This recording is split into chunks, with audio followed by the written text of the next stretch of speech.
한국을 재가동하는 이재명 대통령 계획. 2025년 9월 18일 미국 타임 인터뷰. 이재명 대통령은 취임 첫날이 그런 모습일 것이라고 상상하지 않았다.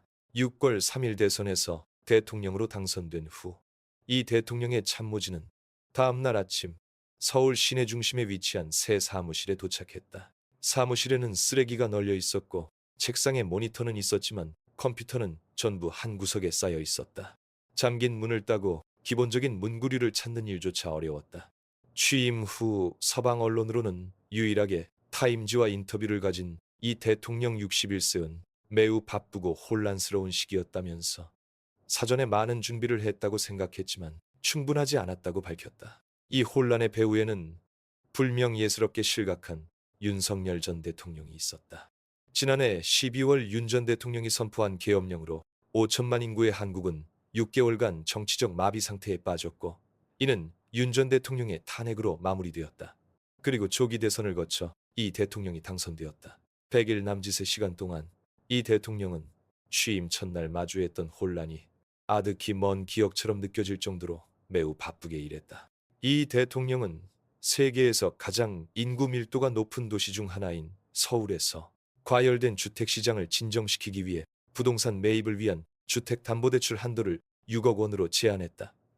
새 노동법으로 파업 노동자의 법적 책임을 완화하기도 했다. 또 지역 상권 활성화를 위해 모든 국민에게 1조 원 상당의 현금 소비 쿠폰 소득에 따라 15만 원, 45만 원 차등 배분을 지급했다. 내가 이룬 가장 큰 성과 중 하나는 한국의 국내 정치 상황이 안정되었다는 것이라고 이 대통령은 말한다. 국내에서 취한 모든 조치에도 불구하고 이 대통령이 직면한 가장 큰 과제는 아마도 외부에서 비롯된 요인이었을 것이다. 윤석열 전 대통령의 계엄령 선포로 인한 혼란으로 한국은 트럼프 행정부와의 새로운 무역 협상에서 다른 국가들보다 반년이나 뒤처져 있었다. 한국과 미국은 2012년부터 자유무역협정 FTA를 체결해왔으며 지난해 한국은 347억 4천만 달러 상당의 자동차를 미국에 수출했다. 이는 한국의 전체 자동차 수출의 약 절반을 차지하는 수치이지만 트럼프 행정부가 25%의 관세를 부과하면서 이 수치는 급감했다. 7월 31일 이 대통령은 미국에 대한 500억 달러 투자 약속과 기타 양보를 하는 대가로 관세율을 15%로 낮추는 합의를 이끌어냈다. 이는 중대한 이정표였으며 침체된 경제에 활력을 불어넣으려는 이 대통령의 계획의 핵심이었다. 삼성, 현대, LG 등 세계적 기업들의 본고장인 한국은 수십 년간 기술의 선두를 달렸으나 억압적인 규제 환경, 인구 구조적 압박, 중국과의 치열한 경쟁으로 최근 몇 년간 경제가 위축되었다. 한국 GDP 성장률은 수년간 꾸준한 하락세를 보였으며 2024년에는 2%에 그쳤다. 이는 아시아 태평양 지역 평균의 절반에도 미치지 못하는 수준이다. 이 대통령은 과학기술 예산을 20% 가까이 증액하며 초혁신 경제 창출로 반전을 꾀하고자 한다. 이재명 정부는 향후 5년간 715억 달러를 투자해서 한국을 세계 3대 인공지능 강국으로 도약시키겠다는 방침이다. 지난 7월에는 테슬라가 삼성전자의 텍사스 신규 반도체 파운드리에서 인공지능 칩을 생산하는 내용으로 165억 달러 규모의 계약을 체결했다. 지정학적으로 이 대통령은 한국을 동서양을 잇는 가교로 자리매김하고자 한다. 진보 성향의 민주당 지도부는 전통적으로 중국과 가깝고 과거 식민 지배국이었던 일본에는 적대적이었으며 미국과는 일정한 거리를 두었다. 그러나 이 대통령은 워싱턴으로 향하는 길에 도쿄를 임기 첫 해외 순방지로 선택했으며 17년 만에 발표한 한일 양국의 공동 성명에서 일본 총리와 파트너로서 협력하겠다고 약속했다. 이 대통령의 행보는 한국을 재부팅하기 위한 것이다.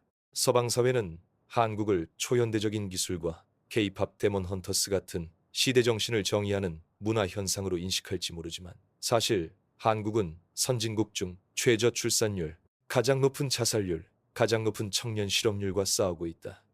이 대통령은 이러한 위험에 대해 명확한 시각을 가지고 있다.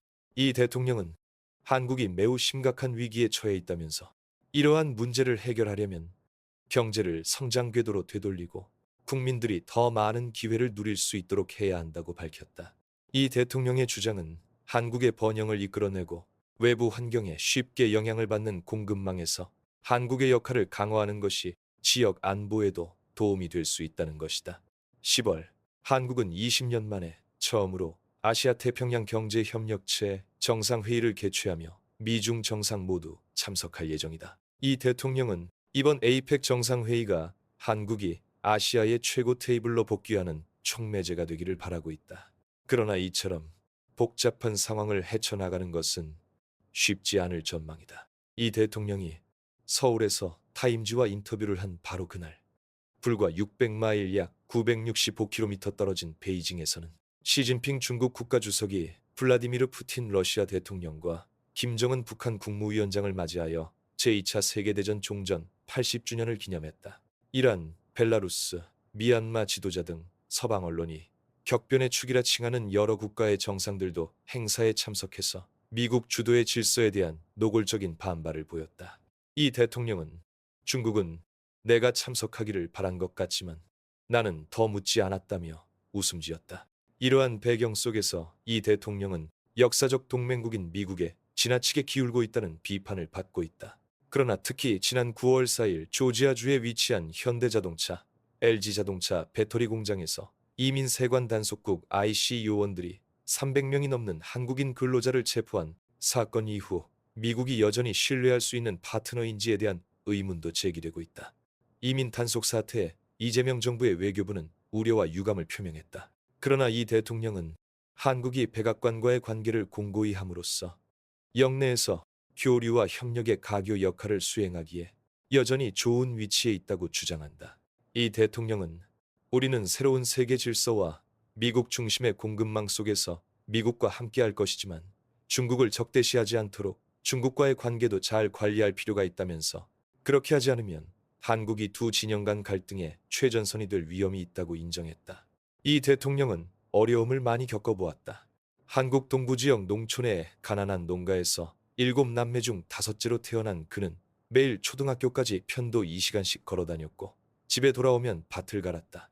이 대통령은 13세에 학교를 그만두고 나이를 속여 공장에서 일을 시작했는데 악덕 사장들이 노동자들의 임금을 체불하는 경우가 많았다.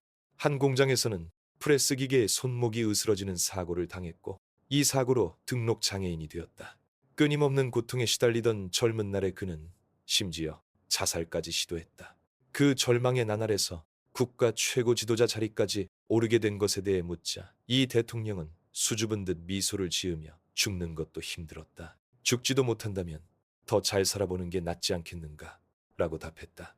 한국이 한국전쟁 후 세계 최빈국에서 2020년 세계 9위 경제대국 현재 13위로 도약한 것처럼 이 대통령의 인생도 놀라운 전환점을 맞이했다. 이 대통령은 정규 중등교육을 받지 못했지만 법대에 합격했고 대학 졸업 직후 사법고시에 합격했다.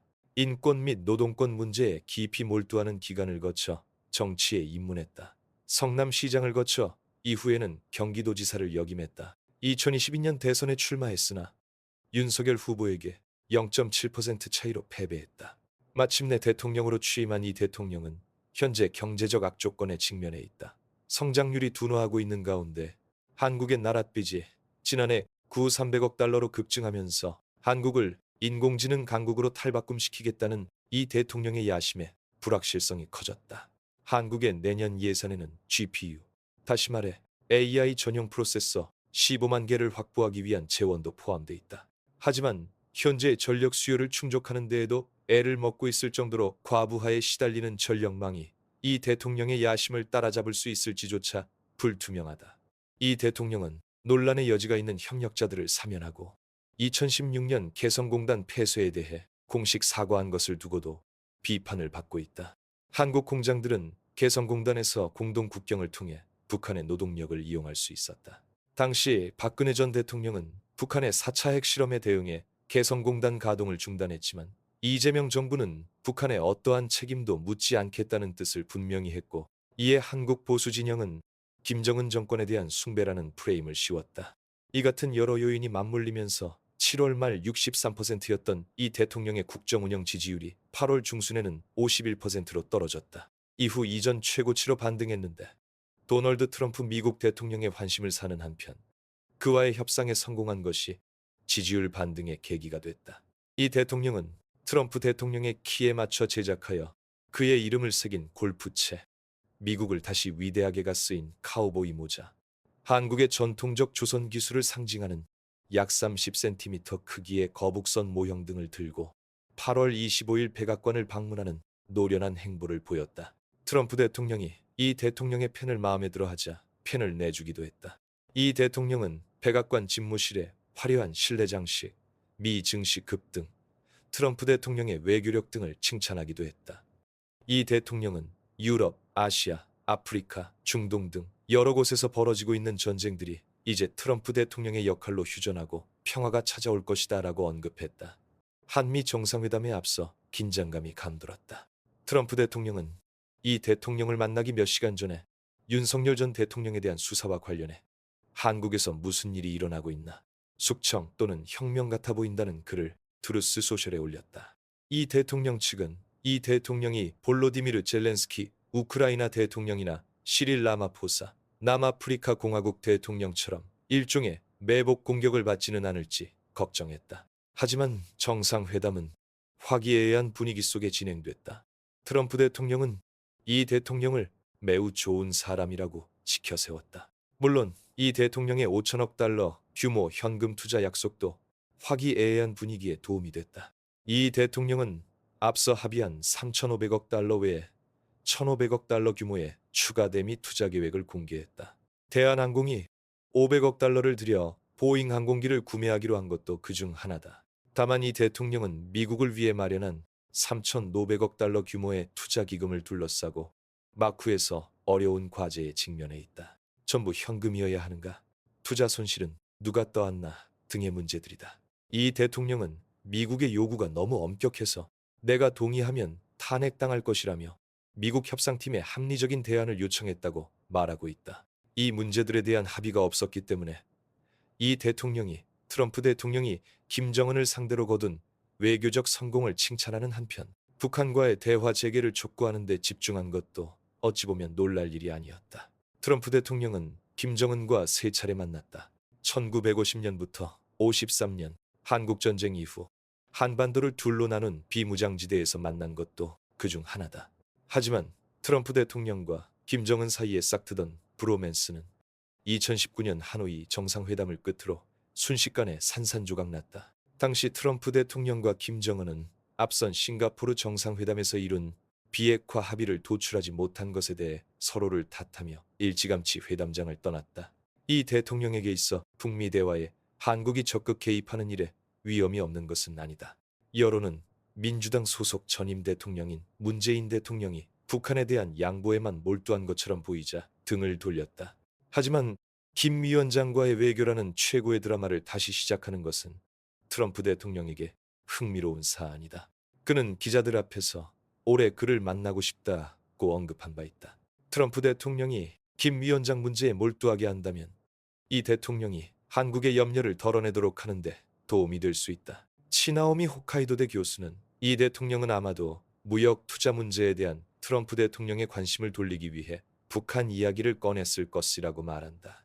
트럼프 대통령이 노벨 평화상을 받기 바란다는 것은 누구나 아는 사실이며 지금까지 이스라엘, 파키스탄, 캄보디아가 그를 후보로 추천했다. 이 대통령은 이 환상을 트럼프를 견제할 수단으로 활용할 수도 있다. 이는 또한 북한의 주요 후원국인 중국과의 교류를 필요로 하는 외교적 추진력이기도 하다. 이 대통령이 세계 양대 경제 강국 간의 긴장 수위를 낮추는 가교가 된다면 한국의 글로벌 위상이 높아질 수도 있다. 북한과의 관계 개선을 이유로 들어 트럼프 대통령은 노벨 평화상 후보로 추천할 의향에 대해 묻자 이 대통령은 이 사안에서 구체적인 진전이 나온다면 그만큼 그 상을 받을 자격이 있는 사람도 없다라고 답했다. 문제는 이런 진전을 무엇으로 정의하는가에 있다.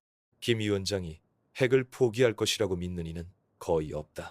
무아마르 카다피 전 리비아 최고 지도자와 사담 후세인 이라크 전 대통령이 핵무기 프로그램을 포기한 후 축출되었다는 사례가 있기 때문이다.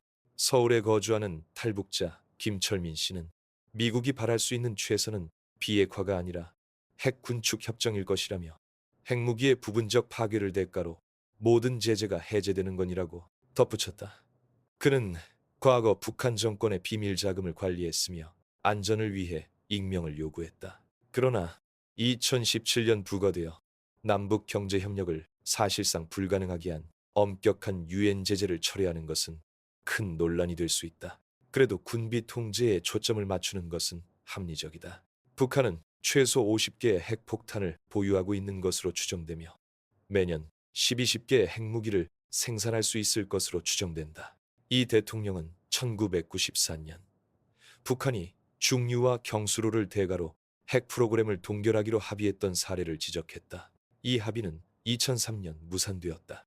그는 무기 중단, 감축, 궁극적 비핵화라는 세 단계를 밟는 것을 대가로 부분적인 제재 완화 또는 해제를 위한 협상을 제안하며 트럼프 대통령도 나와 같은 입장일 것으로 믿는다 라고 언급했다. 물론 어떤 협상이든 북한이 테이블에 나와 앉겠다는 의지가 있어야 가능하다. 하지만 현재 북한 정권은 푸틴 대통령의 우크라이나 전쟁을 돕기 위해 무기를 판매하며 약 200억 달러를 벌어들인 것으로 추산되기에 이 대통령의 회유적 움직임은 경멸적인 반응을 샀다. 북한은 작년 조국 통일 3대 헌장 기념탑을 철거하며 상징적인 움직임을 보였고 영향력이 큰 김 위원장의 여동생 김여정 북한 노동당 부부장은 이 대통령이 상호 신뢰 회복을 언급하자 망상과 헛된 꿈이라며 일축했다. 그러나 종국엔 실패조차 도움이 될 수 있다.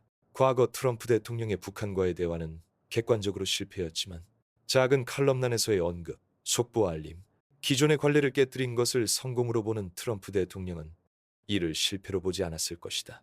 우리는 현재 아첨이 전략인 시대를 살고 있으며 이 대통령이 트럼프 대통령이 갈망하는 무대를 제공하는 것은 확률을 뒤집는 데 능한 지도자가 주위의 분산 외교를 선보이는 일일 수 있다. 이 대통령은 한국인은 불굴의 의지를 가지고 있다며 내 인생 궤적에도 비슷한 점이 있다. 우리 앞에는 수많은 어려움이 있지만 나는 우리가 이를 극복할 수 있다고 믿는다 라고 강조했다.